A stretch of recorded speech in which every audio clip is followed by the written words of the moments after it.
Aggressive, it's just dive on dive, folks. So cool. I just remember just previously that people solo kills. Looking at the team compositions before game one starts, Rockhart, what do you think about this one? Yeah, we're gonna have there's basically an answer all around here that Echo drafted, but at the same time, RSG, I feel like they got more, just a little bit, a tad more from that draft. Yeah. Now we're going to start game number one. This is going to be an elimination match, but this is still just the first game of this possible best of a 5 series. Looks like Carl TZ will have a slight lead against his counterpart here, but overall, shouldn't be a big thing unless we do see some big invades early on. I absolutely agree with this first blood percentage. Again, this is taken as an average over the season, but RSG with their lineup can definitely draw first blood just a wee bit easier as compared to Echo. Looking at their current layout on emblems, you're seeing a lot of emphasis on movement speed. 2 Wilderness Blessings, 3 Agilities, and of course Quantum Charge on 3 heroes from RSG. We didn't see that 5-man Quantum Charge yet, but tonight is early. So probably see more here. Hello! As we do see a lot of flickers being expended by Echo just to get that first blood. Just equal out that first blood percentage that you were just talking about. Yeah, I gotta say that is quite worth it, considering that this is a gold laner that they killed and denied him of a cart as well. Benecutie having a great laning phase might just be the key here for Echo. Leo, do you agree that just going back to back in this gold lane should be the answer? Yeah, and Light came in maybe 2 seconds too late, and that's what allowed for Echo to actually score the first blood. And now 800 gold ahead. It looks like RSG are trying to do the same thing up top, but it's not going to be so easy, not so quick, not so fast, says Echo, because they sent Sanji up there. I think they also have a solid number of Wilderness Blessings themselves. Yeah, they actually kind of chose a very difficult lane to gank. Not really the best option because of the passive of the Terizla, obviously. Now it's RSG who are trying to just spot out what Echo's plans here. Penalty zone though, immediately activated here by Sanford. Nats is flying in, wants to get some damage onto it, but Carl TZ will still secure Battle and maybe get work on the Nats, but no, I think he's going to be relatively safe. Loving the discipline from Echo. They're coming in, taking what they need, and not any more. It will be to their detriment if they actually overcommit early on, because they're off to a great start. About 1,000 gold ahead. You can see that it's spread out well. As long as you put it on the heroes, that'll help you snowball. You can actually take it kind of slow with Benecutie here until it matters. Yeah, I'm just waiting for the power spike as well coming in from Benecutie. We do know that the Bruno is still one of the best duelists in terms of laning phase here, and giving him a better laning phase via ganks means he could amplify that ability. Already locking in the Haas clause. That's trouble for Emma. 3 minutes.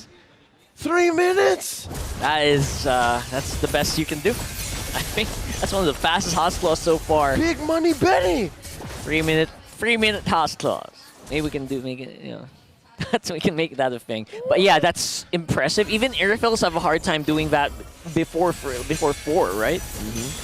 And in mid lane, big rotation here coming in from RSG with 45 seconds before the next turtle of the game. Echo is looking to secure quite the early game. Nats! And trying to get a kill as well on top side, just nailing down that hammer, or hammering down that nail, of getting an advantage on that goal. That is the equivalent of being killed through blunt force trauma with a coconut. That was a Terizla and an Akai killing a Yu Zhong. And it took a while, but they eventually got it down. It seems that you've watched a lot of Castaway recently, beating people down with a coconut. Looks like 3 people will be rotating down bottom lane, making sure that Emin doesn't get ganked more than once. Because you kind of don't want that to happen twice. Never forget Wilson. Wilson! I'm sorry, Wilson! Trying to stump me? I don't think there was any ball-related murders in Castaway, man. Coconut.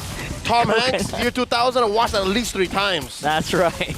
That was his blood from his hand, He's trying to bait you. He's trying to bait you. Not like this, Owami. And that just like that, it's a second turtle going to the hands of the Orcas. Echo already ahead by 2,000. Oh, there it is. There you go. That's the pull we're looking for here, but not going to be resolved to a kill, or not yet. Southward actually dove in as well. Penalty zone with the flicker committed. Echo just going all in, but they're not really cashing in yet. They're going for the retreat for the meantime. Era down with the Appraiser's Raft. Not gonna be enough. Eman still going to be in trouble. I don't think he's going to have crossbow. Here comes Goat! And there goes the young Goat pushing in and going hard. You want some? Come get some, says Echo and RSG. They are getting some. They're getting everything. They're getting everything they can, but they might have bit off more than they can chew. Kaká goes.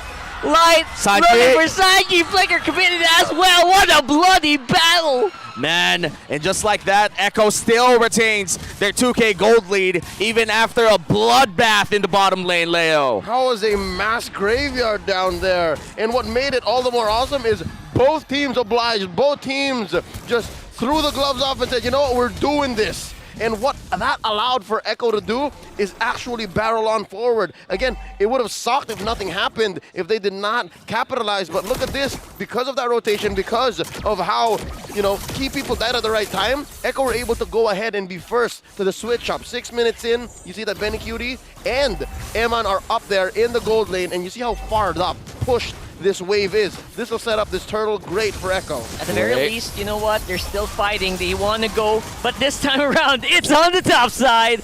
That's going to be the full retreat for the meantime. Carl TZ in the better position so far. Aqua going to have to back off even with the black shoes. That's just a lot of damage coming in from all the members of Echo, specifically Sanji, who has been landing those abilities quite well. Echo now starting the last turtle of the game. Their goal lead slowly marching to 3K here.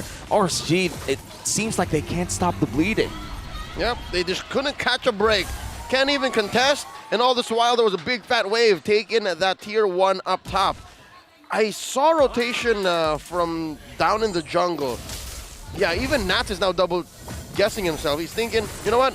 Maybe cutting isn't the right thing. Maybe I should stick to my team and maybe clap back. That's how they're approaching this to close the gap, this 4K gold lead.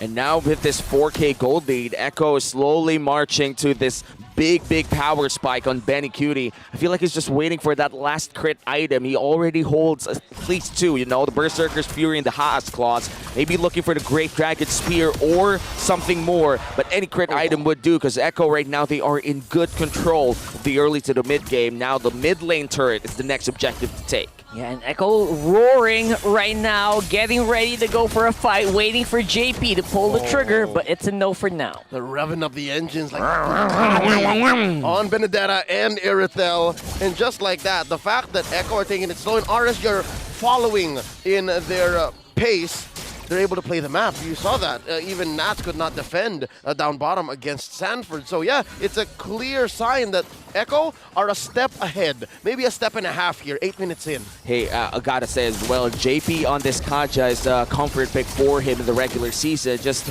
wasn't played that much, mainly because it was almost always banned against Echo. But this time around, the meta is already different, but the comfort still remains. You can see that JP has been really great in rotating, punishing people with the Divine Judgment as well. But looking at the items here, big gold lead for the Bruno compared to the 1-1. Huge, colossal. They are in different tax categories right now. Benny Cutie, I think, is on his way to his Wind of Nature, so that he can be a little more greedy. He can just get in there, and then eventually maybe the Great Dragon Spear will follow. Yeah, and you know that Wind of Nature also allows him to just tank the entirety of the damage coming in from the crossbow of tanks. So I'm excited to see that. Yeah. One thing that I hate the most when I do end up playing 1-1 are Wind of Natures and Winter Truncheons. Basically, the changes of the season. Yep, and here's the thing. Even Aqua and Light can't burst down Bruno. Because again, he will be life-stealing after every basic attack. So it's a wash. It's good. Even Nats can't jump in with a combo because he can also pop the Winter Truncheon, rather the Wind of Nature, and do the same thing. So that's a win-win. I understand why he rushed it. Yeah, this is a Bruno that you can't not talk about. You got to talk about it because it's so good right now. Always. And the advantage you get with a Bruno, obviously, against a 1-1, I feel like the 1-1 can get killed with 3 hits, 4, 2 hits of a critical. I mean, unless, of course, he has pants on. And I'm checking right now. Does he actually have pants on?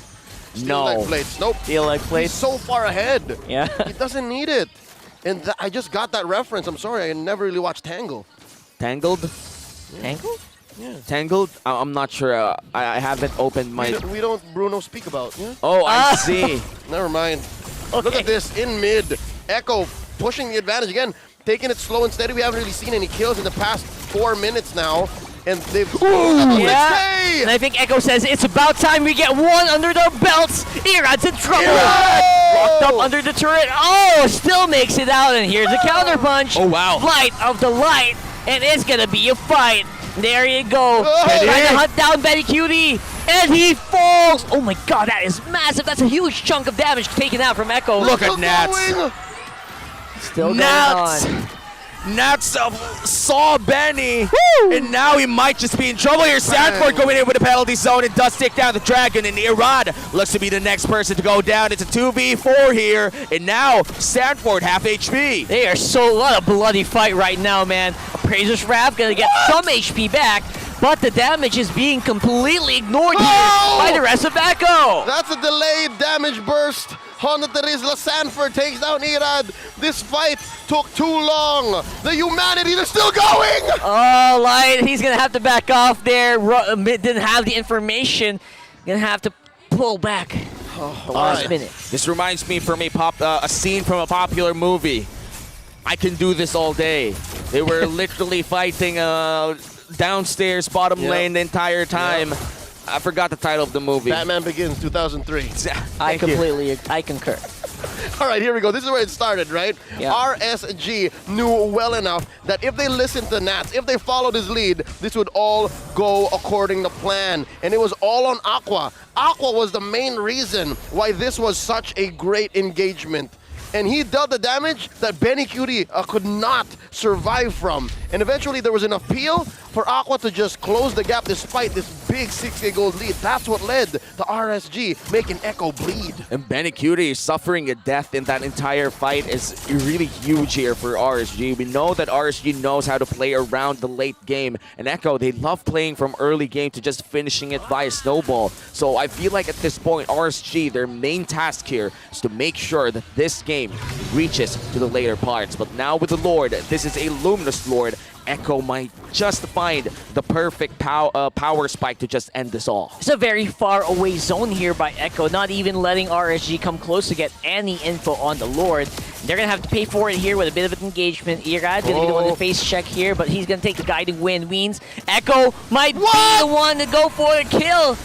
Concealed play activated already, and the fight's going to happen once more in a very narrow corridor here. Betty Cutie flickering out. Trying to survive right now, but not going anywhere. He gets taken out by Light. Where's Eman? He's also going to fall, though. That's both goal laners of both teams out of commission. Oh, they're still going! Yeah, they're still going. Sanford might just fall down here. Irad does knock him up. Sanford with a flicker, and he might just survive with the movement speed. Retribution used here. Now Irad finishes him off. No, not yet! Irad wants to go! They're going ham here! RSG! They find an opening! JP's in trouble! No divine judgment! That's a double for Aqua! And the Lord could be theirs! I think it's safe to say these team fights have been the greatest in all of the playoffs.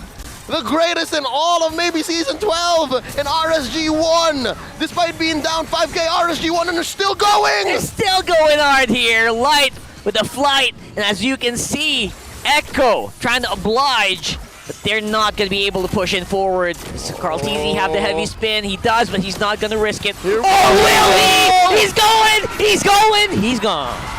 There were just way too many bodies, way too much damage that RSG PH were presenting. And with that, Echo were the ones right now in that very moment, in that pocket dimension where the fight was happening, they were behind and now the gold lead's gone. Man. Gold lead is gone. The entirety of that 8K down to dust. RSG with this Lord push at the bottom lane. Let's watch what happened in the fight. Carl TZ did try to steal away that Lord via the heavy spin. The damage from Eman was just too real. Yep, not just Eman. I mean, literally everybody was in there. Would not be surprised if the Lord took a swing at Carl TZ too. So it was bound to happen. Now, you wonder, where did Echo go wrong? Where does Echo find themselves this time around? I'd say they take fights in the open. Every time RSG is able to bring them into a corner, into a small corridor, it turns into the 300. It turns into a bottleneck wherein the Persians lose despite being up above by thousands. Yeah. Hey man, I love That's endgame going in. too! Oh, what a play here. That's just the way that you dominate and make a zone here for that Lord. Inhibitor turret on the bottom goes down. And mid lane looks to be the next here for RSG, now holding the gold lead.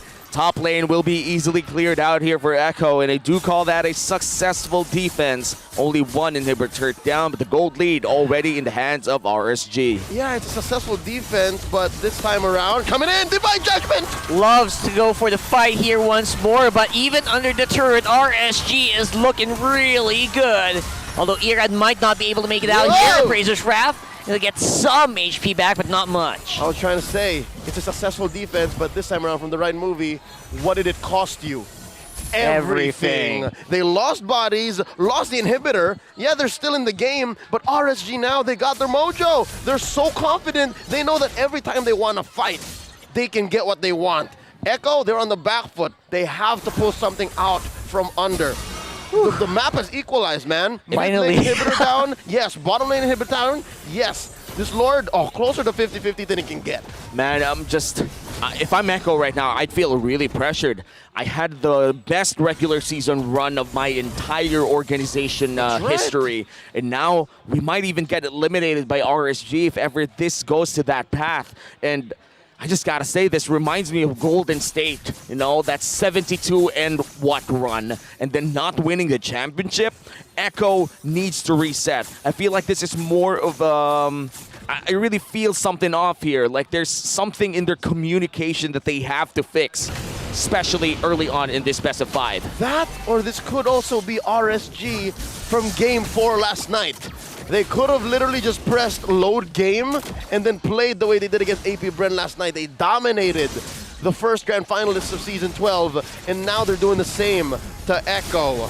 After losing a majority of the mid game to the early, now RSG's in the driver's seat and they're first to the dance. What I'm liking about RSG so far is the fact that when there's damage to be dealt, or CC, a window for that, they just lean hard into it. I think that's what Echo needs to work on. I think that's what Echo needs to fix, is the fact that they have to make the target harder for RSG to find. Yeah, Benicuti definitely suffering 3 deaths already, needs to find a safer space to just attack. And now Carl Teasy suffering a bit of poke. Lord on critical mass here, gets pulled to the face of Echo. Seem to be very happy to just dance it out here. Conceal activated by Echo already. Very happy to go forward. JP trying to pull off on the Irad just to secure that Lord. What a move there from Daddy JP, and the fight's still erupting here. Carl TZ with a heavy spin to go for the retreat. Nats is not going to let this happen. Aqua very upfront with these gloom bombs, and they're taking out a big chunk of HP from the Echo members. And they're just going on, going hard, going strong. Carl TZ on the back, and Irad on the front. That's going to be so many kills going down for Echo. This could be a problem. Yeah, Carl TC half HP already in a 3v1 scenario. Goes down, but the immortality will be there. Not enough to save him his life. A killing spree for the hands of light. Whoa, whoa, whoa, whoa, whoa. RSG pulled the attention of the Lord, but only for them to let go. This is endable. 1v5, folks. It's all up to Sanji. He's looking for the minion waves, even using a flicker just to keep the base alive, but it will be for nil. 3 seconds on the JP. Benny Cutie is back as well. Will this be defendable? Benny and JP, I think there's enough damage here. They have to reset. Both teams need to understand there's a bigger situation here at play, a bigger problem to solve. There's still a Lord inside RSG's base. What a hero play from Sanji. Wow, and look at that mentality coming in from Echo, literally making sure that their base survives, and now Lord will be crushed down in front of the base of RSG. No inhibitor turrets taken here by Echo, and it almost was the game for RSG. What a shot call coming in from Sanji. I think this whole situation came in from Carl Teasy sacrificed first. He's the one who said, you know what, I'm going to go into the back line here, take the Cyclone Eye, go as far away from Olivel as possible and cut the wave. That's what he did. That's where that line of play started, That's and true. Echo understood. That is situational awareness. I know that I can't win the fight, so I'm just gonna buy as much time as I can. And that was enough time for them to have another shot at winning this game. With the goal lead already being irrelevant at this point, both teams already have the key items that they need. It all boils down into one big team fight or one big objective take. The Evolved Lord up in a minute from now will be the biggest objective for both squads here. And once again, if you just tuned in into MPL, this is an elimination match and this is just game one. Bloody, battered, and bruised. Both teams are just they could show bruises here in the All right. Land of Dawn. I'd like to think that See this that. benefits Echo a little bit more. Because, yeah, say what you will about RSG's comeback here and their massive lead coming in at the 20-minute mark at 3K gold. And, again, winning back-to-back engagements. Echo just barely scraped by, stealing away the Lord, as Carl TZ did. But now, I think Echo understands the situation. We can't fight in these small corridors anymore. They have to be able to lead RSG out. And I'm expecting that this next fight, it'll be better than that last one. Because, if you'll remember, in that last fight, Benny and Sanji were very far off, so it wasn't as clean, as easy as a collapse from Nats as the first few fights were. Yeah, it's important to also play out in the open. As much as you love these walls, if you're in Akai, they're just proving to be a lot better for Nats. That's right. Yeah, and Nats has been playing really well in this game. 3-3 and 9 on this Yu Zong has been not just tanking a lot of damage, but also dealing a lot of damage to the hands of Echo. Wait. If there's a player you have to mention, it's Light. I did not notice Light has been playing a clean and perfect Matilda game. 3-0 and 12, now they're gonna engage. Yeah, going hard right now. Speaking of engage, that's exactly what they are doing. Everyone is going to be protected here by Sanji's Astral Echoes, spotted out, but they are not afraid. RSG, though, going to be going back to Lord. Re-engage from Nats! It's massive! He's going hard. He's looking for Benny. Benny is going to have to go and far off here. Petrify activated already by Nats. He threw everything on the kitchen sink. And yes, speaking of everything, they're also absorbing all the damage coming in from Echo right now as well. Aqua going to fall, even with the black shoes. Not going to matter at all. Tears in my eyes, that is the perfect heavy into a penalty zone combo and from downtown. Let's talk about that team fight. Man, Sanford with that engage, plus Carl TZ pinning down 3 for him. That's insane. Talk about insanity. Doing the same thing over and over again, expecting a different result. Echo attacked it from such a unique angle. Now they're looking to end. They could end. I think Whoa! Light's cutting the wrong wave. There was a wave up on top. He missed it, and Echo gets game 1. And this winning moment is brought to you by your official sponsor, FWD Life Insurance. What a game for Carl TZ, the MVP, the game-winning play. We haven't even announced the MVP yet, but I feel like that play alone